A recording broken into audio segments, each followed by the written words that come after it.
Hello, very warm welcome to Indiva Academy E-classes my dear student and my dear friends। मैं विक्रम सिंह आज आप लोग के सामने शुरू करने चल रहा हूँ क्लास 10th की जो NCERT की रीडिंग हम लोग कर रहे थे ज्योग्राफी की सोशल साइंस की, उसको कंटिन्यू करूँगा। हम लोगों ने सेकंड चैप्टर स्टार्ट किया था wild life forest and wild life resources, जिसमें हम लोगों ने लगभग 2-2.5 पेज पढ़ चुके थे। आज उसके आगे कंटिन्यू करना है। चलिए देखते हैं। The Himalayan you in trouble, इसका मतलब ये हुआ कि हिमालयन यू नाम के जो स्पीसीज़ है वो क्या है, संकट में है। तो देखिए क्या लिखा हुआ है, द हिमालयन यू, इसका केमिकल या साइंटिफिक नेम समझिए क्या लिखा है, टैक्सस वॉलाचियाना। ठीक, Taxus wallichiana is a medicinal plant found in a various part of the Himachal Pradesh and Arunachal Pradesh. ये कहाँ पे पाया जाता है, हिमाचल प्रदेश और अरुणाचल प्रदेश में पाया जाता है। किस प्रकार का पौधा है, एक औषधीय पौधा है। कौन, हिमालयन यू, जिसका केमिकल नाम या साइंटिफिक नाम क्या लिखा है, टैक्सस वॉलाचियाना। ठीक, a chemical compound called taxol, chemical compound क्या, टैक्सॉल है।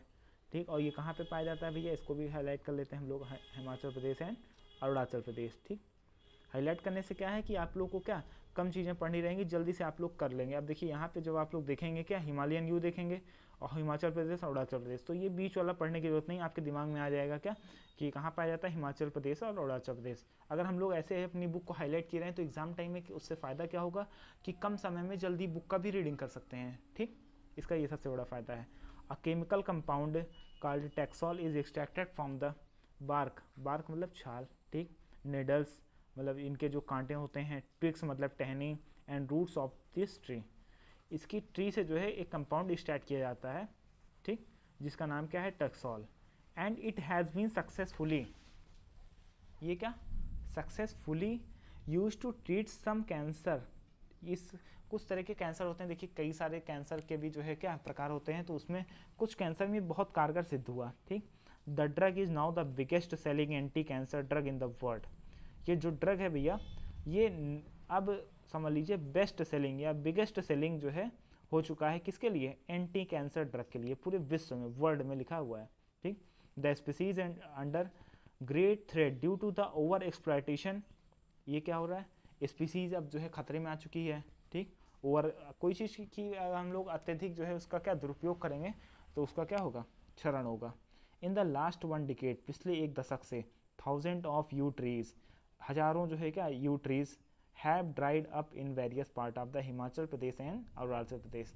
हिमाचल प्रदेश और अरुणाचल प्रदेश में पिछले कुछ दशकों से क्या हो रहा है, ये हजारों पेड़ इसके सूख जा रहे हैं, ड्राइड अप मतलब सूख गए हैं। ठीक, आइए देखते हैं इसका आगे। Habitat destruction, hunting, poaching, over exploitation, environmental pollution, poisoning and forest fires are the factors which have led to the decline in India's biodiversity।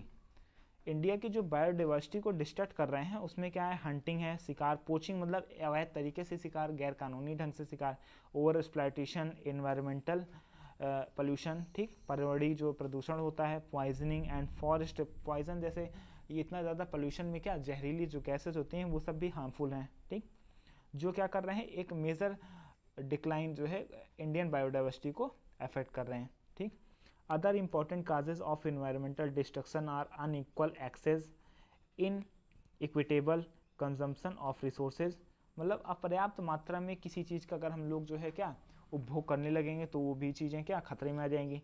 And differential sharing of responsibility for environmental wellbeing, over population in third world countries is often cited as the cause of environmental degradation. However, an average American consumes 40 times more resource than an average Somalian। ठीक, Somalia एक country है, Somalia, वहाँ पे क्या America में American जो consume करते हैं 40 टाइम्स मोर रिसोर्सेज, वहाँ के संसाधनों से 40 गुना ज़्यादा करते हैं, कहाँ से, सोमालिया से। ठीक, औसत मान बताया गया है। Similarly the richest 5% of Indian society probably cause more ecological damage because of the amount they consume। और क्या कह रहा भैया, ध्यान से समझिए, 5% ऑफ इंडियन सोसाइटी, जो इंडिया की the richest 5% of Indian society, इसी तरह वो क्या कर रहा है, इकोलॉजिकल डैमेज कर रहा है, क्योंकि वो ये भी भारी मात्रा में हम लोग उपभोग कर रहे हैं। ठीक, आइए देखते हैं। द पूरेस्ट 25%, ठीक, the farmer share minimum responsibilities for environmental wellbeing. जो फार्मर है हमारे यहाँ ये क्या अपनी बहुत कम जिम्मेदारी समझते हैं पर्यावरण के लिए, ठीक। The question is who is consuming what from where and how much. Question ये राइज होता है यहाँ पे कि कौन कंज्यूम कर रहा है, कितना कंज्यूम कर रहा है, क्या कंज्यूम कर रहा है और कैसे कर रहा है, ठीक, कहाँ पे कर रहा है। अब ये क्वेश्चन है। अब देखिए यहाँ पे डू यू नो कोई फैक्ट लिखा हुआ है, पढ़ते हैं हम लोग। Do you know that over half of India's natural forest are gone, 1/3 of its wetland drained out, 70% of its surface water bodies polluted, 40% of its mangrove wiped out, ठीक। 40% mangrove क्या वाइप्ड आउट मतलब साफ हो चुके हैं, ठीक। Wetland क्या होते हैं, जो हमारे जो है समझ लीजिए आर्द्र भूमि होती हैं, ठीक। वेटलैंड आर्द्र भूमि, जैसे गांव में आप लोगों ने रिजर्वायर छोटा मोटा देखा होगा जहाँ पे क्या बारिश का पानी इकट्ठा होता है, तो वो एक वेटलैंड का एग्जाम्पल है, ठीक। वेटलैंड के कंजर्वेशन के लिए रामसर साइट्स को जो है घोषित किया जाता है, ठीक। चाहिए देखते हैं। And with contained hunting and trade of the wild animals and commercially valuable plant and thousand of plant and animal species are heading towards extension. बहुत सारी स्पीसीज क्या खतरे में आ चुकी हैं। वेटलैंड क्या होता है, एक बड़ी बायोडाइवर्सिटी को शो करता है, ठीक। हर एक गांव में पहले क्या होते थे, छोटे मोटे तालाब होते थे जिन्हें क्या अलग अलग लोकल नेम भी दिया जाता था, ठीक। तो वो सब क्या करते हैं, एक बायोडाइवर्सिटी जो है मेंटेन करने में भी अपना रोल प्ले करते हैं, ठीक। जैसे हम लोग क्या जानते हैं कि अब जैसे जैसे मॉडिफिकेशन होता जा रहा है, डेवलपमेंट हो जा रहा है, तो वैसे वैसे क्या उनको जो है पार्ट दिया जा रहा है, ठीक। उनमें मिट्टियाँ डाल के जो है उस पर घर बनाए जा रहे हैं और भी प्रोग्रेस के लिए। तो वो सब क्या हमारे बायोडाइवर्सिटी को खतरे में डाल रहा है, ठीक। आइए देखते हैं कि ये वेटलैंड होते क्या हैं, थोड़ा मैं आप लोग को इनको बताता हूँ, ठीक। देखिए वेटलैंड को ही जो है क्या, वेटलैंड दो तरीके के होते हैं, एक स्वैम्प होते हैं, दूसरे मार्श होते हैं, ठीक। अब स्वैम्प में क्या आ जाता है, जैसे ट्री होते हैं जहाँ पे, ऐसी आर्द्रभूमि जहाँ पे ट्री वगैरह पाए जाएँ वो क्या कहा जाता है, स्वैम्प कहा जाता है। और दूसरी बात क्या होता है, मार्श होता है। मार्श में क्या आते हैं, ग्रासलैंड आते हैं। अब देखिए जैसे मैं आपको दिखाता हूँ एक,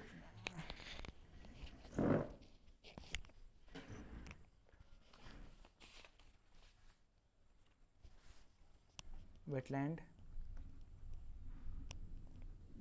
के दो टाइप आते हैं, एक स्वैम्प होता है और दूसरा क्या होता है, मार्श होता है, ठीक। मार्सी एरिया जिसको कहते हैं दलदली एरिया, ठीक। अब स्वैम्प में क्या होता है भैया, देखिए इसमें क्या आ जाता है, ट्री आ जाते हैं। स्वैम्प में क्या होता है, आर्द्रभूमि तो होती है लेकिन ट्री वगैरह आ जाते हैं, ठीक। और इसमें क्या होता है, ग्रास होते हैं और प्लांट होते हैं, ठीक। ये हो गया। अब देखिए रामसर सम्मेलन हुआ था एक, जो है रामसर सम्मेलन जो है किसके लिए हुआ था, नम भूमि यही आर्द्रभूमि के लिए, इसके संरक्षण के लिए विभिन्न राष्ट्रों के बीच पहली आधुनिक संधि होने का अनूठा गौरव रखता है, ठीक। रामसर सम्मेलन हुआ कहाँ था भैया, ये वेटलैंड कंजर्वेशन पर हस्ताक्षर ईरान का एक छोटा शहर था, ठीक। ईरान जो है जो कंट्री है उसके छोटे से शहर रामसर में हुआ था। तब से वेटलैंड पर समझ लीजिए रामसर को कन्वेंशन के रूप में माना जाता है, ठीक। अब इसका लाभ क्या है, देखिए it helps in conservation and wise use of wetland. ये क्या करता है, संरक्षण करता है किसका, वेटलैंड के, और इसका वाइल्ड मतलब बड़े पैमाने पे जो है इसकी जो है महत्व बताता है, ठीक। अब देखिए जैसे इंडिया में कितने बहुत सारे रामसर साइट्स हैं, यूपी में हैं, केरल में है, महाराष्ट्र में है, मध्य प्रदेश में है, ठीक। यूपी में जो नवाबगंज पक्षी अभ्यारण्य है वो भी जो है रामसर साइट घोषित किया गया है, ठीक।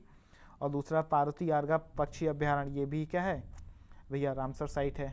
ऐसे केरल में वेम्बनाथ झील को भारत की सबसे लंबी ये जो नेहरू बोट रेस मतलब झील है, यहाँ पे नेहरू बोट रेस होती है, ये भी क्या है, रामसर साइट घोषित किया गया है। ऐसे बहुत सारे रामसर साइट हैं, मैं एक दिन आप लोग के लिए क्या डिटेल वीडियो लेके आता हूँ रामसर साइट्स के लिए। चलिए आइए हम लोग देखते हैं, क्या इसको कंटिन्यू करते हैं। अब देखिए, the destruction of forest and wild life is not just a biological issue. ये जो जंगलों का और वन्य जीवों का क्या डिस्ट्रक्शन हो रहा है, मतलब इनका क्षरण हो रहा है, ये केवल बायोलॉजिकल इशू नहीं है। The biological loss is strongly correlated with the loss of cultured diversity. ये हमारी जो सभ्य जो है डाइवर्सिटी विविधता है, इसको भी डिस्टर्ब कर रहा है। Such losses have been increasingly marginalized and impoverished many indigenous and other forest dependent communities ठीक, जो फॉरेस्ट पे डिपेंडेंट कम्युनिटीज़ हैं, कुछ समुदाय हैं जो जंगलों पे ही निर्भर हैं, ठीक, उनको भी डिस्टर्ब कर रहा है। Who directly depend on various component of the forest and wild life for food, जो कि क्या पूरी तरीके से जंगलों पे उनका खान पान रहन सब कुछ जो है निर्भर करता है, ठीक। Within the poor women are affected more than man, यहाँ तक कि जो गरीब महिलाएं हैं वो ज़्यादा क्या इससे प्रभावित हो रही हैं, किससे, पुरुषों की अपेक्षा। और देखिए, in many societies women bear the major responsibility for the collection of fuel fodder water and other basic substances. अब देखिए, सब सब्सिस्टेंसिंग नीड्स, जो इनकी ज़रूरतें हैं, बेसिक ज़रूरतें हैं, इसके लिए क्या होता है, लकड़ी की ज़रूरत पड़ती है। अब आसपास के अगर इनका क्या डिस्ट्रक्शन होगा फॉरेस्ट का, तो इनको दूर दूर जाना पड़ेगा, ठीक, और भोजन की तलाश में क्या इनको ज़्यादा भटकना पड़ेगा, ठीक, ये चीज़ें हैं। As these resources are depleted, जैसे ही इन रिसोर्सेज संसाधनों का क्षरण हो रहा है, ठीक, द ड्रजरी, ठीक, the drudgery of women increases and sometimes they have to walk for more than 10 kilometre, कभी कभी तो इनको 10 किलोमीटर भी चलना पड़ता है, ठीक। This cause serious health problem, ये क्या इनके लिए सीरियस मतलब स्वास्थ्य के लिए भी दिक्कत की बात है महिलाओं के लिए, ठीक। And negligence of home and children because of increased house of work, अगर ये ज़्यादा टाइम जो है क्या इन संसाधनों को इकट्ठा करने में ही लगा देंगे तो अपने परिवार को ये औरतें समय नहीं दे पाएंगी, ठीक। इसलिए जो है क्या ये जंगलों का क्षरण इन लोगों को भी प्रभावित कर रहा है, ऐसे समुदाय जो पूरी तरीके से जंगलों पर निर्भर होते हैं, ठीक। The indirect impact of degradation such as severe drought or deforestation induced flood, अब जैसे क्या हो रहा है कि इन सब के जो है हो जाने से बाढ़ का भी खतरा आ जा रहा है। अगर इस तरह की बायोडाइवर्सिटी वेटलैंड हमारे सूखते जा रहे हैं, अब गांव में क्या होता था कि पहले जो है तालाब वगैरह में पानी इकट्ठा हो जाता था बारिश का, जिससे वाटर लेवल भी मेंटेन रहता था और कहीं किसी के घर में जो है बाढ़ वाढ़ का खतरा नहीं होता था। अब दिल्ली जैसे, मुंबई जैसे शहरों में देखिए सब कुछ जो है क्या सीमेंटेड और सब सारी चीज़ें पक्की हो गई हैं, तो आखिर पानी तो अब जो है नाली से ही निकलेगा, नाली का तो मात्रा फिक्स है भाई, और नालियाँ भी जो है क्या पूरी तरीके से पैक नाली हैं, तो पानी जो है बारिश का पानी आखिर जाए कहाँ पे। तो इसीलिए देखिए जल्दी से मुंबई में कितनी जो है थोड़ा सा पानी बरसता है बाढ़ आ जाती है, ठीक, क्योंकि वहाँ पे पानी ग्राउंड वाटर में जा ही नहीं पाता है, ठीक। अब नालियों के माध्यम से हो के कैसे समुद्र में पहुँचे, कैसे नदियों में पहुँचे, वो लंबा प्रोसेस है ना, लेकिन वहाँ पे जल्दी ही क्या बारिश होने से बाढ़ आ जाती है, ठीक। इधर देखिए, the indirect impact of degradation such as severe, ये हो गया था। पुअर्टी इन दिस केसेस, ठीक, is a direct outcome of environmental destruction. Therefore, forest and wildlife are vital to the quality of the life and environment in the subcontinent. It is imperative to adapt to sound forest and wildlife conservation strategies. ठीक, अब conservation of forest and wild life in India, India में इसका संरक्षण कैसे जंगलों का और वन्य जीव का हो रहा है, ठीक। Conservation in the background of rapid decline in wild life population and forestry has become essential, इसका संरक्षण क्या हो गया है, बहुत ज़्यादा ज़रूरी हो गया, रैपिड मतलब तेज़ी से, ठीक। But why do we need to conserve our forest and wildlife, लेकिन हमें ज़रूरत क्यों पड़ती है इसको संरक्षित करने की। Conservation preserves the ecological diversity, conservation क्या करता है, प्रिजर्व करता है ecological diversity and our life support system, जो हमारी लाइफ सपोर्ट सिस्टम कौन कौन से हैं, वाटर है, एयर है और सॉइल है, इनको कंजर्व भी करता है, ठीक। ये हमारी बेसिक चीज़ें हैं। अगर सॉइल नहीं रहेंगी तो आपकी जो है क्या फसल नहीं होगी, फसल नहीं होगी तो खाना अफेक्टेड होगा, एयर अगर शुद्ध नहीं रहेगी तो हम लोग की ब्रीथिंग जो है प्रॉब्लम होगी, पानी शुद्ध नहीं रहेगा तो क्या देख रहे हैं पानी की समस्या बढ़ती जा रही है इंडिया में, ठीक। इधर देखिए, for example it also preserve the genetic diversity of plant and animal for better growth of species and breeding, जो बेटर ग्रोथ होती है स्पीसीज और ब्रीडिंग के लिए, उनके लिए भी ये कंजर्वेशन बहुत ज़रूरी है, ठीक। For example in agriculture we are still dependent on traditional crop varieties, fisheries too are heavily dependent on the maintenance of aquatic biodiversity, ये जो फिशरीज मतलब मत्स्य पालन, ये क्या है, बहुत ज़रूरी है एक्वेटिक बायोडाइवर्सिटी को बरकरार रखने के लिए, ठीक। अब जैसे हम लोग जानते हैं कि रामायणा पार्क बन रहा है, रामायणा पार्क कहाँ बन रहा है, उत्तराखंड के जो है हल्द्वानी में बन रहा है, ठीक। वहाँ पे क्या होगा कि भगवान राम जो हमारे रामायण में जिन भी औषधि, जिन भी भगवान राम के जो है क्या तुलसीदास ने वो जो रामायण में लिखा हुआ है, जिन भी मतलब औषधियों का पेड़ पौधों का जिक्र हुआ है, उन सब को जो है एक पार्क में वहाँ पे व्यवस्थित लगाया जाएगा और उनका कंजर्वेशन किया जाएगा। इससे हमारी परंपरा को भी सम्मान मिल रहा है और बायोडाइवर्सिटी को भी एक हिसाब से व्यवस्थित किया जा रहा है। ठीक, आइए आगे देखते हैं। In 1960s and 1970s, conservationists demanded a national wildlife protection. 1960 से 1970 के बीच में जो संरक्षणवादी थे वो क्या किए, डिमांड की एक नेशनल मतलब राष्ट्रीय वन्य जीव संरक्षण की, ठीक, प्रोटेक्शन मतलब सुरक्षा प्रोग्राम की। The Indian wild life protection act was implemented in 1972।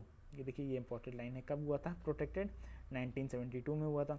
With various provision for protecting habitats, ठीक, and all India list of protected species was also published. जो भी स्पीसीज को प्रोटेक्ट करना था उनकी भी क्या लिस्ट बनाई गई, ठीक। The thrust of the programme, जो इस प्रोग्राम की जरूरत पड़ी, प्यास समझ लीजिए, थ्रस्ट मतलब जो है बहुत बर्निंग डिजायर टाइप का समझ लीजिए, ठीक, was toward protecting the remaining population of certain endangered species by banning hunting, giving legal protection to their, ठीक। इनको क्या हुआ, लीगल प्रोटेक्शन दिया गया, किससे, हंटिंग से, और कैसे, स्पीसीज को बैन करके, ठीक।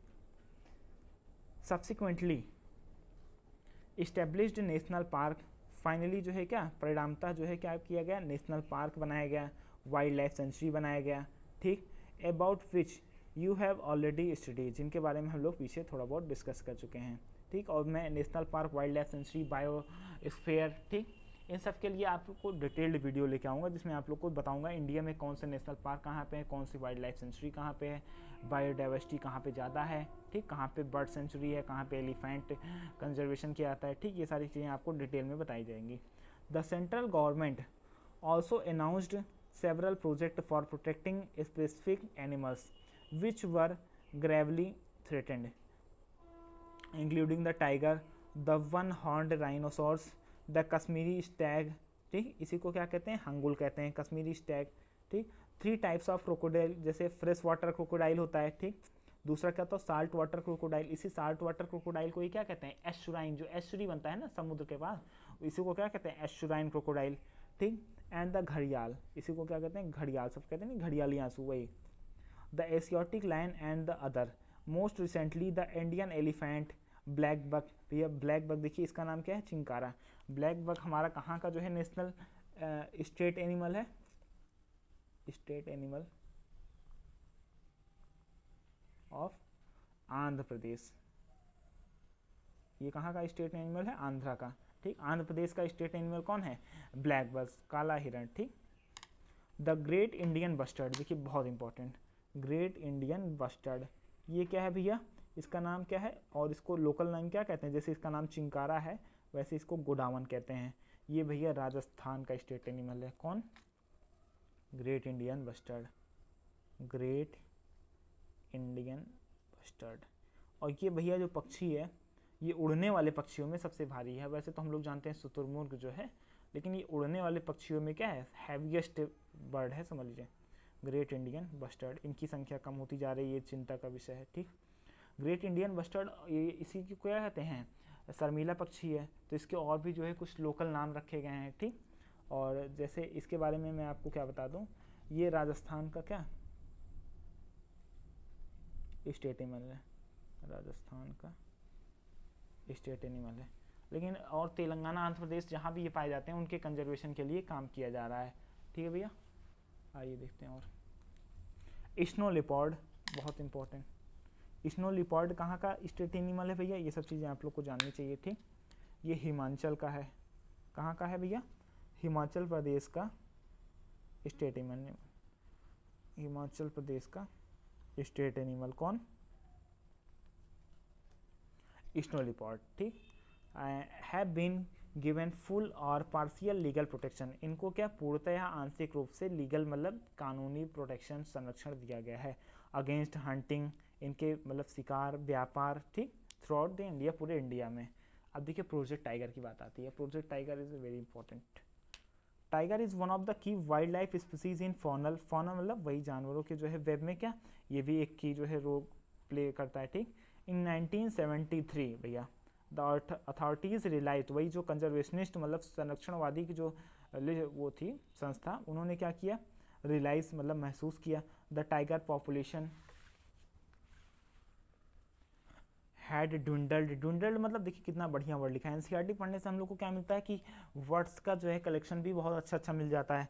अब यहाँ पे रिड्यूस भी लिख सकता था, ठीक, डिक्रीजिंग भी लिख सकता था, ड्विंडल्ड लिखा है, इसका मतलब देखिए क्या होता है, सिकुड़ना। इनकी संख्या क्या हो रही है, सिकुड़ती जा रही है, मतलब एक हिसाब से कम ही हो रही है, लेकिन देखिए वर्ड इन्होंने क्या अच्छा इस्तेमाल लिखा है क्या, इसलिए हम लोग को यूपीएससी वगैरह में जब लिखने की बात आएगी तो अच्छे वर्ड्स का भी यूज करनी जरूरी होती है, ठीक। टू 1827, ठीक, from an estimate 55,000 at the turn of the century. The major threats to the tiger population are numerous, such as poaching for trade, shrinking habitat, इनके जो आवास हो रहे हैं वो भी कम होते जा रहे हैं, भाई जंगल कटेंगे तो आवास कम होंगे, तो संख्या भी इनकी क्या होगी, कम होगी। Depletion of prey base species, ठीक, ग्रोइंग ह्यूमन पॉपुलेशन, आदमियों की जनसंख्या बढ़ने से, ठीक।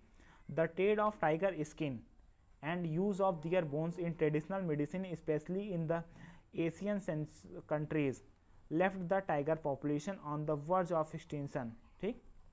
इनकी जो स्किन होती है इसका व्यापार, इनकी हड्डियों से दवाइयाँ बनती हैं और लोग शौक के लिए भी रखते हैं, ठीक। तो ये क्या कर रहा है, इनकी संख्या को खतरे में डाल दे रहा है। Since India and Nepal provide habitat to about 2/3 of the surviving tiger population in the world, Nepal और क्या इंडिया इनको 2/3 आवास दे रहा है, समझ लीजिए जो हैबिटेट है इनका 2/3 तो इंडिया और नेपाल ही प्रोवाइड कर रहा है। अभी कल हमने आपको बताया था क्या, टाइगर जो समिट हुई थी कहाँ पे हुई थी, सेंट पीटर्सबर्ग रूस में हुई थी, ठीक। वहाँ पे हम लोगों ने क्या T20 मिशन बनाया था। T20 में मिशन में क्या था, सारी कंट्री जो 13 कंट्री पार्टिसिपेट की थी उनको अपनी टाइगर की संख्या डबल करनी थी, जिसमें नेपाल और जो है क्या इंडिया ने अभी तक विजय हासिल कर लिया है, ठीक। तो वही बात यहाँ पे लिखी हुई है, कल हमने आपको बताया था प्रोजेक्ट टाइगर क्या था, ठीक। आइए और देखते हैं क्या लिखा हुआ है। These two nations becomes prime, ठीक। For poaching and illegal trading, इनके जो है पोचिंग मतलब वही अवैध शिकार, इलीगल ट्रेडिंग मतलब ये गैर कानूनी ढंग से इनका व्यापार, इसके लिए क्या नेपाल और इंडिया ने बहुत तेज़ी से रोक लगाई है। Project tiger one of the well published wild life campaign in the world, ये क्या है, वन ऑफ द वेल मतलब बहुत अच्छी तरीके से जो है वाइल्ड लाइफ जो कैंपेन है उसमें ये 1 नंबर 1 का है, ठीक। वॉज लॉन्च इन 1973, कब लॉन्च किया गया, 1973 में। Tiger conservation has been viewed not only an effort to save an endangered species but with equal importance as means of preserving biotypes of sizable magnitudes. Corbett national park in Uttarakhand, ठीक। पहले ये पढ़िए, यहाँ तक हम लोग का पैरा है, ठीक। सीजेबल मैग्नीट्यूड में जो है क्या इनकी संख्या को कंजर्व किया जा रहा है, ठीक, but with an equal importance, बराबर जो है महत्व देते हुए। कार्बेट नेशनल पार्क जो है कहाँ पे है, ये उत्तराखंड में। इसी का भैया जो इसका पूरा नाम जिम कार्बेट है, इसका ओल्ड नेम क्या था,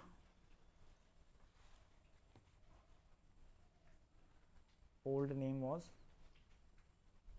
हैली नेशनल पार्क, क्या हैली नेशनल पार्क, इसी का जो है कार्बेट नेशनल पार्क का जो उत्तराखंड में पार्क है वही उसी का नाम क्या है, हैली नेशनल पार्क, ठीक। अब देखिए भैया सुंदरबन नेशनल पार्क कहाँ पे है, पश्चिम बंगाल में। देखिए आपको नेशनल पार्क भी पता चल जा रहा है, वैसे तो मैं डिटेल में लेके आऊँगा लेकिन यहाँ एनसीईआरटी में भी मेंशन है। सुंदर नेशनल पार्क कहाँ पे है, वेस्ट बंगाल में, सुंदरबन के डेल्टा के पास है ना नेशनल पार्क ये। और बांधवगढ़, ठीक, बांधवगढ़ नेशनल पार्क कहाँ है भैया, मध्य प्रदेश में, ठीक। अब बांधव मतलब समझ रहे हैं, मध्य प्रदेश। अगर आपको किसी को बांधना है तो समझ लीजिए बीच से ही, मध्य से ही तो भागते हैं, तो ये आपका ट्रिक भी यहाँ पे तैयार हो गया। बांधवगढ़ कहाँ पे है, बांधेंगे कहाँ से, मध्य से, बीचों बीच से बांधेंगे, ठीक। सरिस्का वाइल्ड लाइफ सेंचुरी कहाँ पे है, राजस्थान में है भैया। और मानस टाइगर रिजर्व, मानस नदी है ना किसकी, ब्रह्मपुत्र की, कहाँ पे बहती है, असम में, ठीक। एंड पेरियार, पेरियार जानते हैं क्या जिला भी है, पेरियार जो है डैम भी है, पेरियार नदी भी है, कहाँ पे है, केरल में। सब कुछ पेरियार का अगर कुछ भी आ गया तो केरल मारेंगे, ठीक। चलिए आज सम ऑफ द टाइगर रिजर्व, ये क्या है, कुछ टाइगर रिजर्व हैं हम लोग इंडिया में। अब देखिए नेशनल पार्क में ही अगर जो है क्या टाइगर को कंजर्वेशन किया जा रहा है तो कोई अलग से ऐसा नहीं कि केवल यहाँ पे टाइगर रखे जाते हैं, कुछ ऐसी जगह जैसे कई सारे नेशनल पार्क हो गए, कई सारे बायोस्फीयर रिजर्व हो गए, तो इन्हीं में हम लोग क्या अगर टाइगर है तो उसके लिए एक अलग से फंडिंग आती है, तो बस उसी को टाइगर रिजर्व ही घोषित कर दिया जाता है। जैसे यहाँ पे अगर एलिफेंट का कंजर्वेशन हो रहा है इसी पार्क में तो इसी को एलिफेंट रिजर्व भी बोलेंगे, ये नहीं कि टाइगर के लिए स्पेशली अलग से बनाया जाता है, ठीक। आइए और देखते हैं क्या लिखा है। The conservation project are now focusing are on biodiversity rather than on a few of its component. There is now a more intensive search for different conservation measures. Increasingly, even insects are beginning to find a place in conservation planning. ठीक, यहाँ तक कि हम लोग को क्या insect की संख्या भी जो है कंजर्वेशन के लिए जरूरी है इनको प्लान करने की। ठीक, in the notification under wildlife act 1980 to 1986, जो वाइल्ड लाइफ एक्ट था कौन सा 1980-1986, सेवरल 100 बटरफ्लाई, बहुत सारी क्या तितलियाँ, मोथ्स, ठीक, बेटल्स एंड 1 ड्रैगन फ्लाई, ठीक, have been added to the list of protected species. इनको भी क्या जो प्रोटेक्टेड स्पीसीज जो संरक्षित जो है लिस्ट थी उसमें भी इनका नाम डाला गया। ठीक, in 1991 for the first time plants were also added to the list. 1991 में पहली बार क्या हुआ, प्लांट भी स्पीसीज इसमें एडेड किए गए, स्टार्टिंग विद 6 स्पीसीज। शुरुआत कितने से हुई, 6 स्पीसीज से। ठीक, अब देखिए इस यहाँ पे क्या लिखा है, collect more information on the wildlife sanctuary national park and their sites their location on the maps of India. ये आपको एक्टिविटी दिया होता है, एनसीईआरटी में लोग कहते हैं कि लिखा नहीं होता है, उसमें जो एक्टिविटी दी होती है अगर आप लोग उसको बेहतर तरीके से क्या परफॉर्म करेंगे तो आप लोग बहुत नॉलेज गेन करेंगे। ठीक, तो ये एक्टिविटी मैं आप लोग के लिए एक अलग वीडियो लेके आऊँगा। ठीक, इसके लिए अब देखिए types and distribution of forest and wild life resources, इसको हम लोग क्या करेंगे कल आने वाली क्लास में कंटिन्यू करेंगे। ठीक, आज आप लोग जो है पिछली वीडियो को देख के रिवाइज करिएगा और इसको जो है रिवाइज करिएगा। खाली समय जब बैठिए तो समराइज़ करिए, दिमाग में सोचिए कि हम लोगों ने क्या वीडियो में क्या देखा था, क्या नया सीखा था। ठीक, जो नए पॉइंट मिले आप लोग क्या उसको यहीं बुक में तुरंत जो है नोट कर लीजिए। ठीक, चलिए हम लोग अपनी वीडियो यहीं पे जो है समाप्त करते हैं। आज वाली क्लास में इस चैप्टर को क्या पूरा कंप्लीट करेंगे, फिर हम लोग आगे वाटर रिसोर्सेज पढ़ेंगे। उसके पहले हम लोग क्या 9th क्लास का जो चैप्टर है कौन सा रिवर सिस्टम, तो उसको भी करेंगे। ठीक, चलिए वीडियो को जल्दी से शेयर कर दीजिए। अगर चैनल अभी तक आपने सब्सक्राइब नहीं किया सब्सक्राइब कर दीजिए, बेल आइकन दबा दीजिए। Okay, thank you.